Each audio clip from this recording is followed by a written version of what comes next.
Darating ang panahon kung ato ay maaabot. Kahit di pa yun yun, huwag kang malulungkot. Dasalan na dasal, magpapilagain. Mahaba man ang pila, dapat lang nahisahin. Dahil di ka matututo kung hindi madadapahin. Di muli maaabot mga pag-arap kung hindi ka gagawa.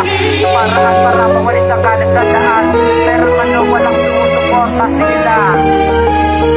Bakit di ka pa mag-arap na mataas yung pagtumayo kan lipat kahit daan ay madulas. Hanapin mo mapalabas sakali na kulong sa hamon. Gamitin mo pang makabagong paraan na yun na lamang bago pa nila malaman na ikaw ay sumusulat na letrang nakakagulat. At sa tindi ng talim lahat sila na mailing. Salamat na dahil sa'yo marami na ako natutunan.